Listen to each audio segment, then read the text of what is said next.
Are you ready to uncover a chilling tale that will keep you on the edge of your seat? Subscribe now and join us as we delve into the mystery of Silent Witness. How two chicken bones revealed a town's darkest secret.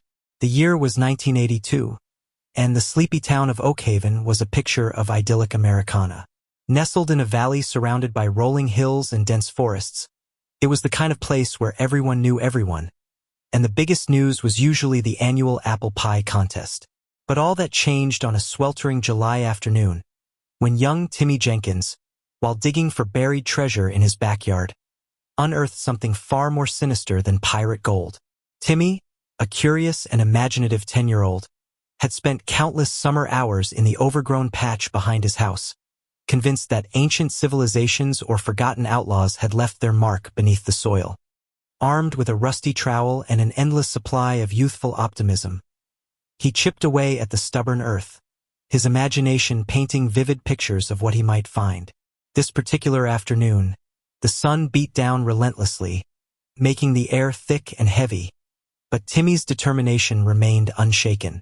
He hummed a tuneless melody, sweat trickling down his temples, as he unearthed another clump of dirt, then another. Suddenly, his trowel struck something hard, not the soft give of a root or the familiar resistance of a rock.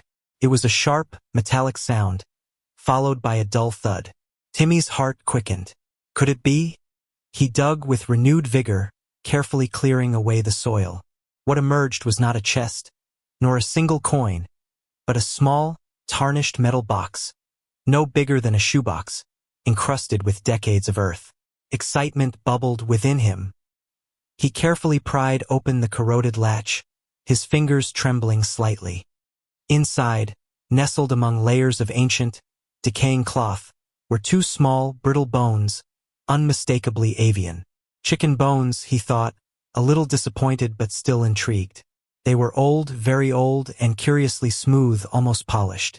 He called his mother, Sarah, a kind and practical woman who usually humored his archaeological endeavors with a gentle smile. But when she saw the bones, her brow furrowed. There was something unsettling about them, a strange, almost unnatural smoothness. They didn't look like the leftovers of a forgotten meal. Her intuition, sharpened by years of small-town gossip and unspoken truths, told her something was amiss. She tried to dismiss it, to tell Timmy they were just old chicken bones, probably from a picnic long ago. But the way they lay in the box almost reverently spoke of something more. Later that evening, as dusk settled over Oakhaven, painting the sky in hues of orange and purple, Sarah showed the bones to her husband, David, a history teacher at Oakhaven High. David, usually absorbed in ancient texts and historical timelines, was equally perplexed. He examined them closely under the harsh glare of the kitchen light. "These aren't just any chicken bones, Sarah," he mused, turning one over with a kaiza. "They look deliberately placed and remarkably preserved for being buried in the ground for so long." The next day, David, driven by a growing sense of unease, decided to take the bones to the local museum, more out of curiosity than genuine suspicion. Dr. Eris Thorne, a retired anthropologist who had settled in Oakhaven for its quiet charm, was the museum's resident expert.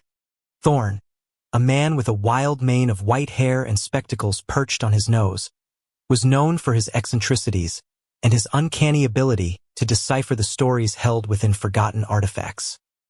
He listened patiently as David recounted Timmy's discovery, his keen eyes never leaving the two small bones. As Thorne carefully examined the bones under a magnifying glass, his usual jovial demeanor slowly faded. He picked them up, felt their texture, and then looked at David with a grave expression.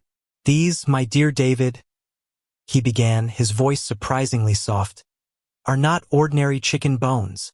He paused, letting the words hang in the air. "These are from a young rooster, and they bear signs of a very specific, very old ritual." David felt a chill despite the summer heat. "A ritual? What kind of ritual?" Thorne adjusted his spectacles. "A sacrifice, David. A blood offering. And these particular bones, the tibiotarsus and tarsometatarsus, were often used in ancient divination practices. They would be heated until they cracked, and the patterns of the cracks would be interpreted to foretell the future. The revelation sent a ripple through Oakhaven, a town unaccustomed to such macabre pronouncements. The local newspaper, the Oakhaven Gazette, usually filled with articles about school fundraisers and garden club meetings, ran a front-page story, "Ancient Ritual Bones Unearthed in Oakhaven Backyard." The article, while sensationalized, sparked a wave of curiosity and, for some, a creeping dread. Sheriff Brody, a gruff but well-meaning man who had presided over Oakhaven's negligible crime rate for 20 years, initially dismissed the whole thing as a harmless oddity. "Probably just some kids playing pranks decades ago," he grumbled, though even he couldn't shake the unsettling feeling the bones evoked. But Thorne's reputation was unblemished, and his words carried weight. As the days turned into weeks, the initial excitement began to wane, replaced by a low hum of speculation. Whispers circulated through the town. Who would perform such a ritual in Oakhaven? And why? The bones, once a mere curiosity, had become a silent testament to something darker, something hidden beneath the veneer of small-town tranquility. They were a question mark, a puzzle piece that didn't seem to fit the gentle landscape of Oakhaven. Little did anyone know, these two seemingly innocuous chicken bones were just the first thread in a tapestry of secrets, a forgotten story waiting to be unraveled. They were the silent witnesses, patiently holding a truth that Oakhaven had long buried, a truth that would soon shatter the town's peaceful facade and expose a darkness far more profound than anyone could have imagined. The discovery had opened a door to a past that many had desperately tried to keep locked, and the town was about to learn that some secrets, no matter how deeply buried, always find a way to surface. The quiet hum of summer was about to be replaced by the unsettling crescendo of a truth long overdue. The discovery of the ritualistic bones ignited a flicker of unease in Oakhaven, but it was quickly overshadowed by the town's usual rhythm. Yet, for some, the flicker refused to die. Sarah Jenkins, Timmy's mother, found herself inexplicably drawn to the mystery. Her pragmatic nature warred with a nagging sense of intuition that told her these were more than just historical curiosities. She started paying closer attention to the subtle shifts in conversations, the averted gazes, the sudden silences that punctuated discussions about the past. Oakhaven had always prided itself on its close-knit community, a tapestry woven with shared histories and generations of intertwined lives. But beneath this comforting facade, Sarah began to perceive faint, almost imperceptible cracks. She noticed how certain older residents, usually garrulous and eager to share anecdotes, became strangely reticent when the bones were mentioned. Mrs. Gable, the town's oldest resident, known for her encyclopedic knowledge of Oakhaven's history, would abruptly change the subject, her eyes darting away nervously. Mr. Henderson, who ran the hardware store and had lived in Oakhaven his entire life, would clear his throat uncomfortably and busily rearrange bolts when the topic arose. This subtle aversion to the past became a magnet for Sarah. She found herself spending evenings in the dusty archives of the Oakhaven Public Library, sifting through old newspapers, town records, and local history books. She wasn't sure what she was looking for, but a nascent suspicion guided her. She devoured articles about local events from the 1930s and 40s, looking for anything that might connect to ancient rituals or unexplained occurrences. Most of it was mundane: agricultural reports, church picnic announcements, and obituaries. But as she delved deeper, she began to notice recurring patterns. One name in particular kept resurfacing: the Blackwood family. They had been prominent landowners in the early 20th century, their sprawling estate now the site of the modern Oakhaven housing development, including the very plot where Timmy had found the bones. The Blackwoods were known for their reclusiveness and their rumored fascination with esoteric practices, a reputation whispered about more than openly discussed. Old newspaper clippings spoke of their unconventional lifestyle, their detachment from mainstream Oakhaven society, and even a brief, hushed mention of unusual gatherings on their estate, quickly dismissed by the then-editor as harmless eccentricity. Meanwhile, Dr. Thorne, fueled by intellectual curiosity and a deep respect for historical anomalies, continued his independent research into the bones. He meticulously documented their characteristics, comparing them to known ritualistic artifacts from various cultures and eras. He even sent samples to a colleague at a university for carbon dating, a process that would take weeks. But Thorne wasn't idle. He delved into ancient folklore, studying texts on divination and sacrifice, trying to pinpoint the exact cultural context of the bones. He became convinced they weren't just a random act, but part of a structured, albeit forgotten, belief system. He believed the bones held a story, a narrative that had been deliberately erased or suppressed. Sheriff Brody, initially dismissive, found himself drawn into the periphery of this unfolding mystery. The town's unusual reaction to the bones, the sudden guardedness of its longtime residents, piqued his professional curiosity. He saw the subtle hints that Sarah and Thorne picked up on, but through a different lens, the lens of law enforcement. He started making discreet inquiries, visiting the homes of the oldest residents, ostensibly for routine check-ins, but subtly weaving in questions about the Blackwood family and any unusual events from their past. Most conversations yielded nothing but vague recollections and polite evasions. But he noticed the fleeting fear in some eyes, the way conversations would suddenly turn to the weather when he steered them towards the town's forgotten corners. One afternoon, while interviewing Mrs. Gable about a minor neighborhood dispute, Brody casually brought up the Blackwood estate. Mrs. Gable, usually a fountain of local lore, went rigid. Her hands, gnarled with age, gripped the arms of her armchair. The Blackwoods were different, she said, her voice barely a whisper. They kept to themselves, and they had their own ways. When Brody pressed for details, her eyes darted towards the window, and she quickly changed the subject to the rising price of eggs. But the fear in her eyes was unmistakable, a silent scream that resonated deeply with Brody. The carbon dating results eventually arrived from Dr. Thorne's colleague. The bones were indeed old, dating back to the late 1930s, placing them squarely within the era of the Blackwood family's prominence. This temporal link solidified the suspicions brewing in Sarah and Thorne's minds. It wasn't just ancient history. It was recent history, shrouded in a veil of silence. The atmosphere in Oakhaven began to subtly shift. The initial curiosity about the bones had morphed into an undercurrent of tension. People started looking at their neighbors with new eyes, wondering what secrets lay hidden beneath their placid exteriors. Children, once free to roam, were told to stay closer to home. The innocent act of digging in a backyard had unearthed not just bones, but a crack in the town's carefully constructed peace. Sarah, now armed with the carbon dating results and her growing suspicions about the Blackwoods, decided to confide in David. He, too, had been troubled by the town's reaction, but his historical detachment had prevented him from fully engaging with the present mystery. As Sarah laid out her findings, the historical connection to the Blackwoods, and the peculiar reticence of the older residents, a grim realization dawned on him. It's like there's a collective amnesia, or rather, a collective agreement to forget, he murmured, pacing the living room. But why? That question hung heavy in the air, a phantom presence in their cozy home. The chicken bones, once a mere curiosity, had become a catalyst, stirring up a forgotten past that was now demanding to be remembered. The whispers in the wind were growing louder, carrying fragments of a story that Oakhaven had deliberately suppressed, a story that was slowly, inexorably, beginning to unfurl its dark tendrils into the present. The silent witnesses were no longer just bones. They were a siren song, calling forth the ghosts of a forgotten tragedy.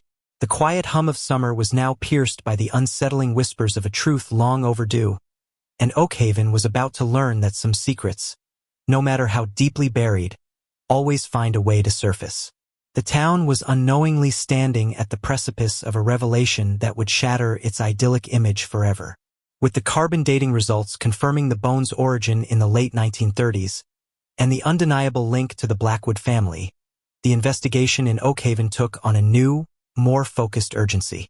Sarah, David, and Dr. Thorne, now working in a silent, unofficial alliance, began to delve deeper into the enigmatic history of the Blackwoods. Sheriff Brody, while maintaining a professional distance, found himself increasingly drawn into their orbit, his police instincts telling him there was more to this than just an old ritual. The Blackwood estate, now a sprawling residential area, had once been a vast, imposing property, shrouded in local legend. Old photographs showed a grand, if somewhat decaying Victorian mansion, surrounded by overgrown gardens and ancient, gnarled trees. The family, led by Elias Blackwood, a stern and intensely private man, and his equally reclusive wife, Isabella, had been seen as outsiders, their wealth a source of both envy and suspicion.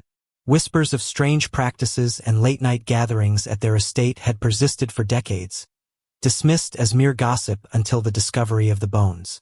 Sarah, armed with renewed determination, returned to the library, focusing her research specifically on the Blackwood family during the late 1930s.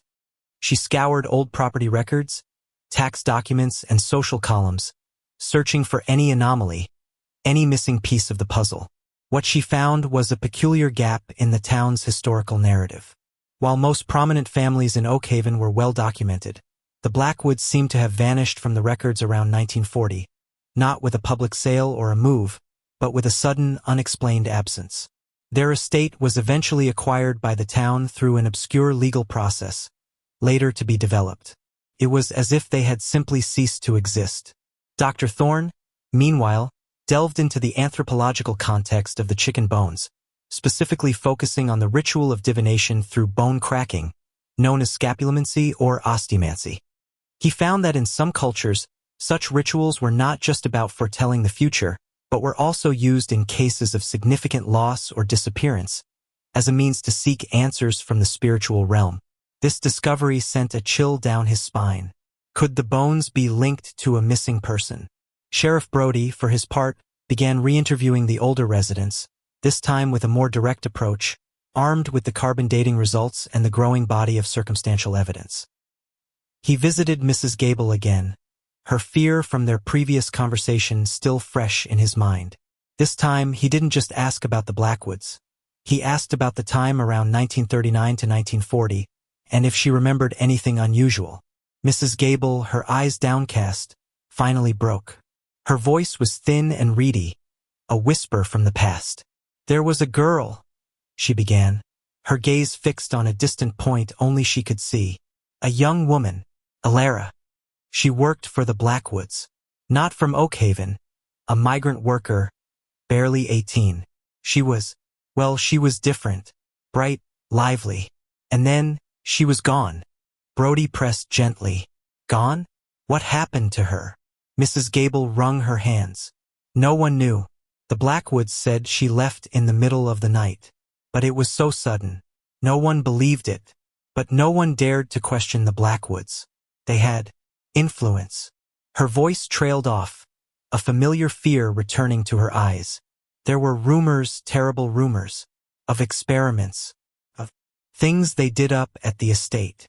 The revelation of Alara's disappearance was a seismic shock. It transformed the quaint mystery of the chicken bones into something far more sinister. A potential cold case, a long-forgotten injustice. Brody immediately checked the police archives, meager as they were for that era. There was indeed a missing person report for an Alara Verma, filed by a concerned neighbor in 1940, but it had been quickly closed, citing lack of evidence and the subject's known migratory tendencies. The Blackwood family had evidently used their influence to quash any serious investigation. David, using his historical expertise, began to trace the legal process by which the Blackwood estate was acquired by the town.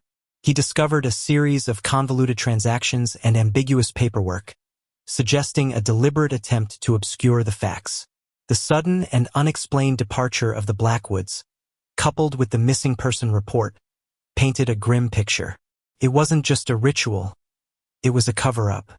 The pieces of the puzzle began to fall into place, forming a disturbing tableau. The Blackwoods, isolated and eccentric, had been involved in strange rituals. A young, vulnerable woman working for them had disappeared without a trace, her absence conveniently explained away. And now, decades later, 2 chicken bones, ritualistically prepared, had been unearthed on the very land where she was last seen. The implications were chilling. Could Ilara Verma have been the subject of the ritual? Was her disappearance linked to the Blackwood's dark practices? The town's collective silence, the fear in the eyes of its oldest residents, all began to make a terrible kind of sense. Oakhaven had not just forgotten. It had actively suppressed a dark chapter of its past, a silent agreement to let sleeping dogs lie. The pressure began to build. The local newspaper, alerted by the renewed police interest, started digging into the old Blackwood stories. The once whispered rumors were now openly discussed. The idyllic image of Oakhaven was crumbling, replaced by the unsettling shadow of a forgotten tragedy. Sarah, standing in Timmy's backyard, now a place of grim significance, looked at the spot where the bones were found. The ground, once just dirt, now seemed to hum with the echoes of the past, the silent cries of a girl whose story had been buried for too long. The two chicken bones, once mere curiosities, had become the only tangible link to Ilara Verma, the silent witnesses to a crime that had languished in the shadows for decades. Their discovery was not just an archaeological anomaly. It was a demand for justice, a desperate plea from the past to finally be heard. Oakhaven was about to confront its darkest secret, a truth that would shake the very foundations of its carefully constructed identity. The quiet hum of summer was now replaced by the unsettling crescendo of a truth long overdue, and the town was about to learn that some secrets, no matter how deeply buried, always find a way to surface. The revelation of Ilara Verma's disappearance and the decades-long cover-up sent a shockwave through Oakhaven. The town, once a bastion of tranquility, was now gripped by a palpable tension. The idyllic facade had shattered, revealing a dark underbelly of fear, silence, and complicity. Sheriff Brody, now fully invested, officially reopened the cold case of Ilara Verma, assembling a small team to meticulously re-examine the sparse existing evidence and follow the new leads. Sarah, David, and Dr. Thorne became unofficial consultants, their collective knowledge and insights proving invaluable. Sarah continued her archival research, now with a laser focus on the Blackwoods Associates and the local power structures of the late 1930s. David delved deeper into the legal intricacies of the Blackwood estate transfer, convinced that the deliberately opaque paperwork held further clues about the family's sudden vanishing act. Dr. Thorne, meanwhile, continued his anthropological research, exploring the darker aspects of ritualistic practices and their potential connection to human sacrifice or the manipulation of vulnerable individuals. The initial police report for Ilara Verma was chillingly brief and dismissive. Filed by a concerned but ultimately powerless neighbor, it spoke of Ilara's sudden absence and the Blackwoods' curt explanation that she had simply left. No real investigation had been launched. Brody's team, however, approached it with modern forensic techniques, re-examining the original property records, old maps, and even conducting ground-penetrating radar surveys of the former Blackwood estate, now a residential area. The spot where Timmy found the bones became a focal point. Their efforts began to yield results. Old financial records showed unusual, large cash withdrawals by Elias Blackwood around the time of Ilara's disappearance, funds that couldn't be accounted for. David's persistence unearthed a forgotten clause in the Blackwood estate transfer documents, a hidden stipulation that granted a significant sum of money to the town's most prominent families at the time, under the vague guise of community development funds. It was a bribe, a payout for their silence and complicity in the Blackwoods' abrupt departure and the subsequent cover-up of whatever transpired on their estate. Sarah's research uncovered a crucial piece of the puzzle, an old, dusty photograph found tucked away in a forgotten box of Oakhaven Social Events, 1939.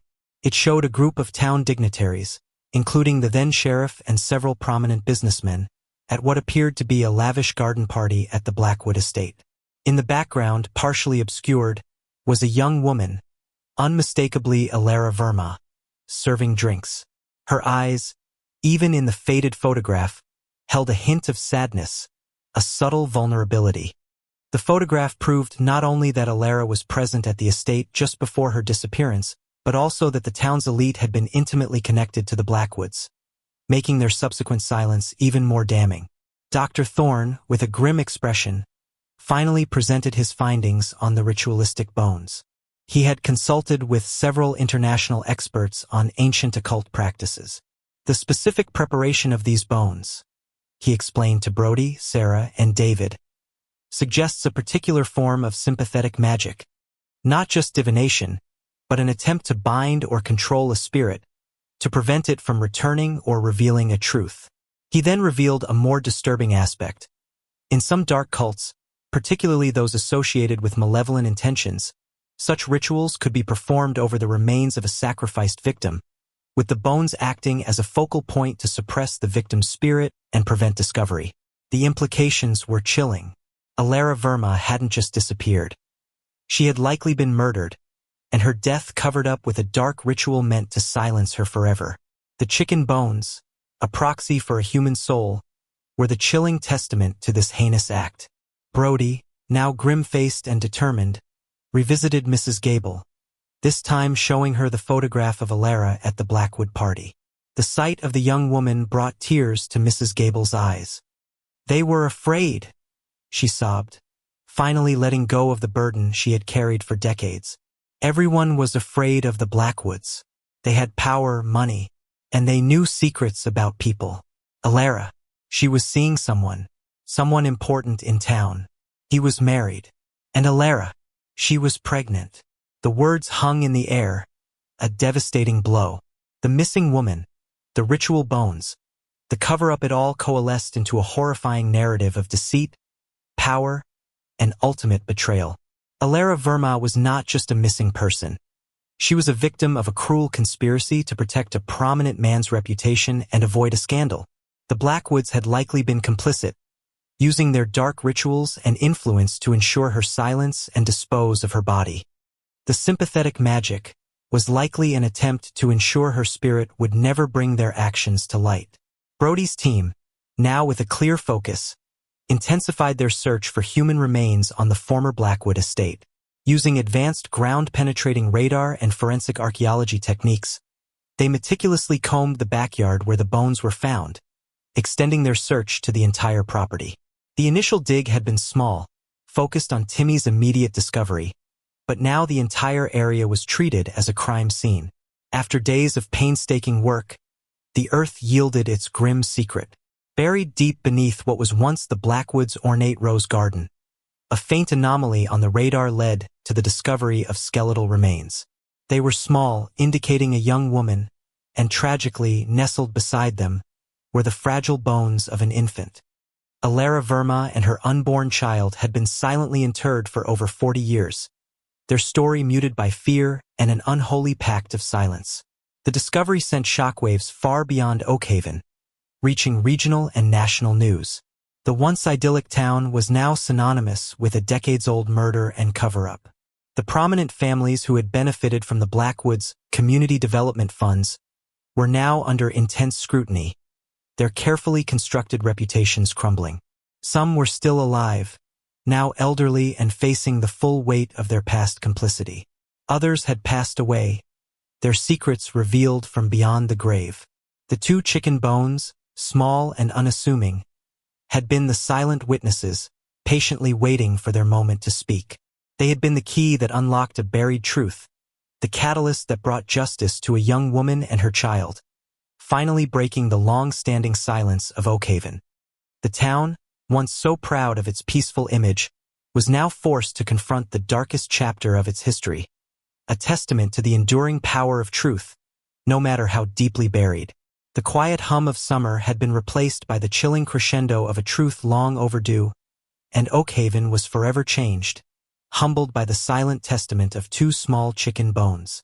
The discovery of Alara Verma's remains, along with those of her unborn child, transformed Oakhaven from a quaint, sleepy town into a focal point of national media attention.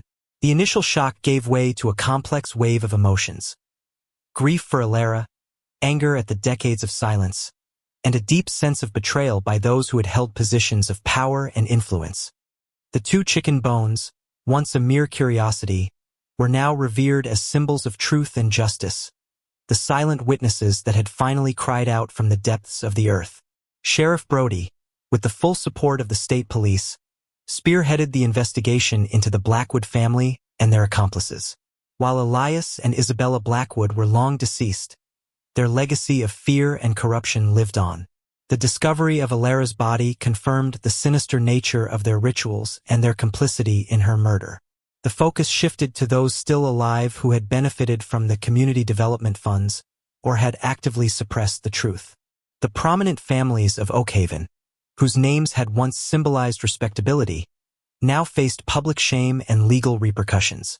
The individual responsible for Alara's pregnancy and the catalyst for the cover-up was identified through Mrs.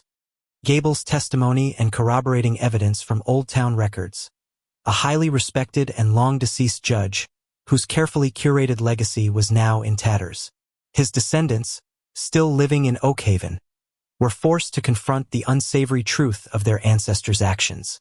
Several elderly residents, including Mrs. Gable, came forward, their consciences finally unburdened, providing crucial details about the climate of fear and the subtle threats that had kept them silent for so long. They spoke of the Blackwoods' strange power, their rumored ability to inflict misfortune, and the implicit understanding that challenging them or their powerful allies meant risking everything. The community development funds were not just bribes. They were hush money, cementing a pact of silence that had endured for generations. The legal fallout was significant. While the primary perpetrators were beyond justice, charges were brought against several individuals who had knowingly obstructed justice or benefited directly from the cover-up.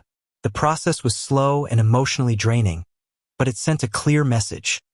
The past, no matter how deeply buried, would eventually demand its reckoning. For Sarah, David, and Dr. Thorne, their role transitioned from investigators to community educators. They helped Oakhaven grapple with its painful past, giving lectures, organizing public forums, and ensuring that Alara Verma's story was not just remembered but learned from. Dr. Thorne, with a newfound sense of purpose, wrote a detailed academic paper about the chicken bones, not just as anthropological artifacts, but as poignant symbols of a human tragedy and the enduring power of forgotten truths. He argued that the ritual, far from merely being a dark act, was ironically the very thing that preserved the memory, however subtly, that something terrible had occurred, a silent message in time. Timmy, initially fascinated by his discovery, grew to understand its profound implications. The backyard, once a playground for his imagination, became a place of solemn reflection. He learned about justice, about the importance of speaking up, and about the quiet power of history. The chicken bones, encased in a special display at the Oakhaven Museum, served as a constant reminder of his unwitting role in unearthing a decades-old secret. Oakhaven underwent a profound transformation. The initial shame slowly gave way to a collective determination to heal and to ensure such a tragedy could never happen again. A memorial was erected in Alara Verma's honor in the very park that now stood on a portion of the former Blackwood estate, a quiet space for remembrance and reflection. Scholarships were established in her name, dedicated to supporting young women pursuing education, especially those from vulnerable backgrounds. The town council established new ethics commissions and transparency initiatives, vowing to prevent any future abuse of power or systemic cover-ups. The town's identity was forever altered. It was no longer just the idyllic Oakhaven. It was Oakhaven, the town that confronted its darkest secret, the town that learned the hard way about the insidious nature of silence and the enduring strength of truth. The story of Alara Verma and the two chicken bones became a cautionary tale, woven into the very fabric of Oakhaven's history, taught in schools and discussed in hushed tones, but never again silenced. The two chicken bones, now carefully preserved and displayed, continued to be silent witnesses, but their message was no longer one of hidden secrets.